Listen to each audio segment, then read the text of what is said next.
কেউ বলে বিপ্লবী, কেউ বলে ডাকাত। এই সিনেমাটা পরিচালনা করছেন পথিকৃত বসু। এই সিনেমাতে দেখা যাবে জিতের একটা আলাদা লুক। এই সিনেমাটা একটা অ্যাকশন মুভি হতে চলেছে, আর এই সিনেমাটা কেমন বক্স অফিস কালেকশন করতে পারে সেটাই দেখার। তো আমার মনে হয় এই সিনেমাটা একটা দুর্দান্ত লেভেলের সিনেমা হতে চলেছে বাংলা ফিল্ম ইন্ডাস্ট্রিতে। জিতকে দেখা যাবে একটা অন্যরকম লেভেলে, দেখা যাবে একটা বিপ্লবী হিসাবে। জিতকে আমরা কখনো এরকম লুকে দেখিনি, কিন্তু এই প্রথম আমরা দেখতে চলেছি কেউ বলে বিপ্লবী, কেউ বলে ডাকাত।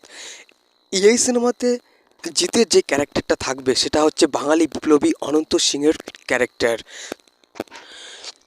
প্রসেনজিৎ ও দেব তাদের সিনেমা কাছের মানুষ। এই সিনেমাটা কিন্তু বেশ ভালোই চলেছিল।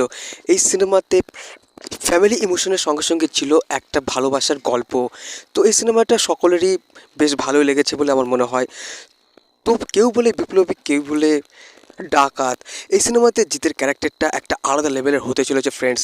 এই সিনেমাতে জিতের যেই ক্যারেক্টারটা থাকবে আমার মনে হয় সেই ক্যারেক্টারটা লোকের খুবই ভালো লাগবে। আমরা জিতকে অন্য অন্য ক্যারেক্টারে দেখেছি, অন্য অন্য লেভেলের সিনেমাতে দেখেছি, কিন্তু এই সিনেমাটা একটা আলাদা ধরনের সিনেমা হতে চলেছে, সেটা আপনারা বুঝতে পেরেছেন। তো প্রতিকৃত বসুর সিনেমা কেউ বলে বিপ্লবী, কেউ বলে ডাকাত। তো ভিউয়ার্স, এই সিনেমাটা মুক্তি পাওয়ার কথা রয়েছে 2026 সালে। তো সকলে ভালো থাকবেন, সুস্থ থাকবেন এবং বাংলা সিনেমারও পাশে থাকবেন।